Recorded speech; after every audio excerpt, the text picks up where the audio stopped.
Salut. Alors, les notes de ce pauvre France-Chili. Maignan 4. Moi, je trouve qu'il pousse pas beaucoup sur ses jambes sur l'ouverture du score chilienne. Il prend un deuxième but où là, en plus, il a pas de peau parce qu'il y a un petit rebond juste avant sa main.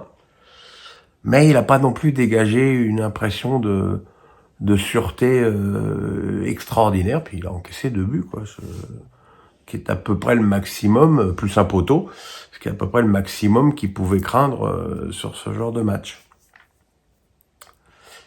On va donc pas noter Klose qui s'est blessé rapidement. Il a été remplacé par Koundé, à qui je vais mettre 4, qui est donc le double de ce que je lui avais mis contre l'Allemagne.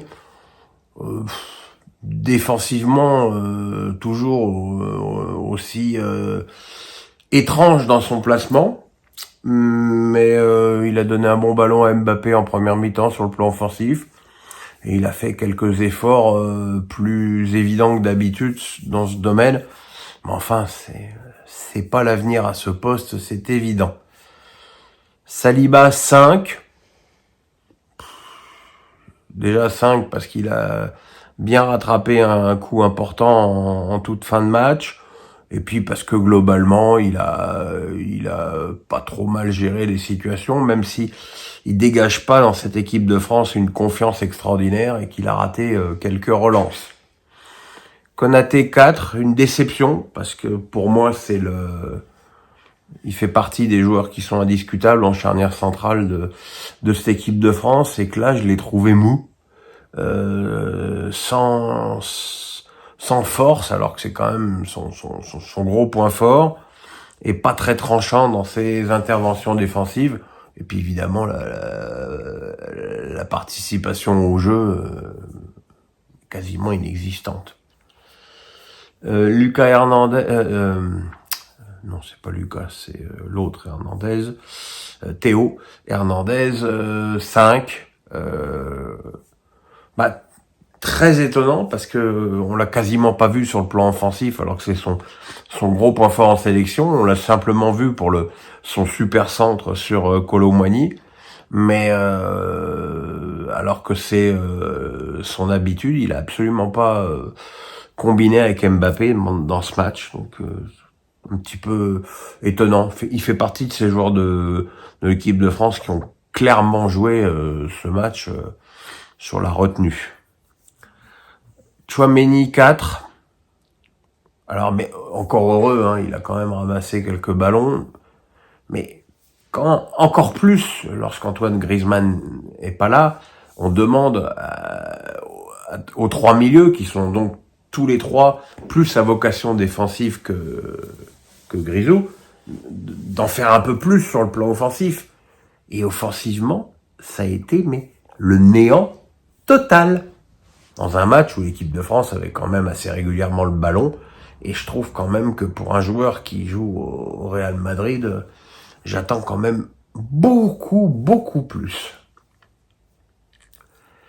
Camavinga, on va pas le noter, et puis quelque part c'est tant mieux, parce que tant qu'il a été sur le terrain, il était totalement perdu et pas tranchant dans ses interventions dans les pieds des Chiliens, et une participation offensive catastrophique. Il a été remplacé par Guendouzi 4. Un peu même réflexion pour Tchouaméni dans ce genre de match. On demande au milieu de prendre plus de risques.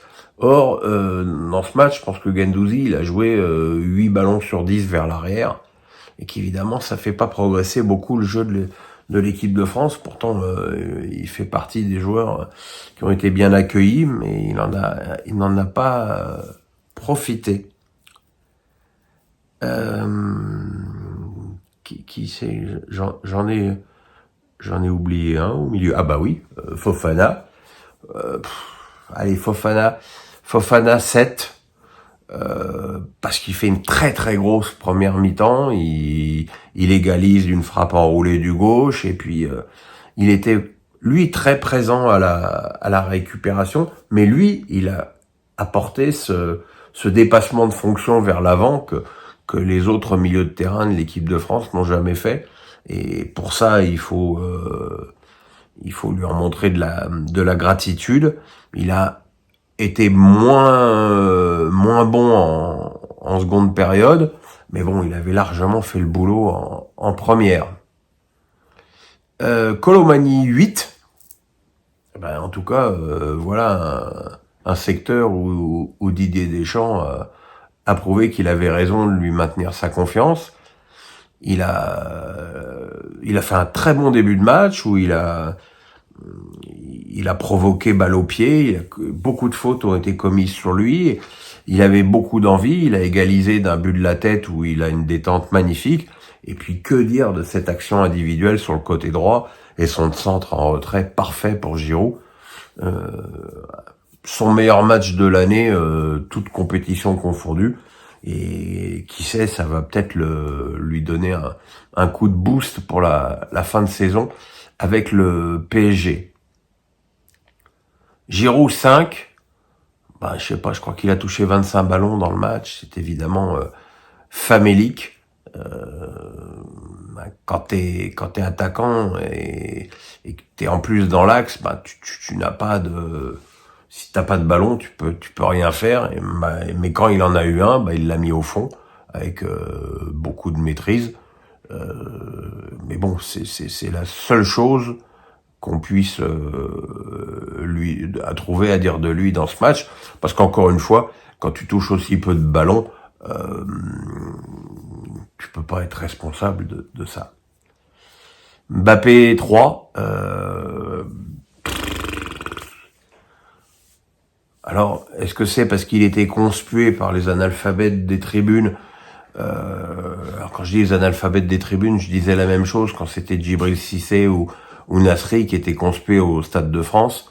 Mais bon, je trouve ça scandaleux de siffler un joueur de son équipe nationale, alors que tu le siffles à son entrée à l'échauffement, que tu le siffles dans les premières minutes, ok, mais que tu continues à le conspuer jusqu'au bout, c'est lamentable. Enfin voilà, je pourrais jamais comprendre ça. C'était l'équipe de France qui jouait, c'était pas le PSG. Mais bon, faut avoir un QI supérieur à la moule farcie pour comprendre ça. Mais ça n'explique pas tout. J'ai rarement vu Mbappé toucher aussi peu de ballons qu'en première période avec l'équipe de France, à tel point qu'il a souvent déserté son côté gauche pour aller toucher un petit peu la balle. D'ailleurs, la passe décisive qu'il fait à Fofana, elle est plutôt côté droit. Mais voilà, j'ai eu l'impression aussi, et ça m'agace, que par moment il se désintéressait du match et qu'il se réservait pour les prochaines joutes en club, qui sont évidemment beaucoup plus importantes que ce match contre le Chili. Mais en tout cas, ces 2 dernières prestations en bleu avec le brassard n'auront pas beaucoup contribué à sa gloire. Voilà, mes petits amis, pour ce qui est des notes de ce match. Et tout de suite, l'analyse, le pouce, on s'abonne. Ciao.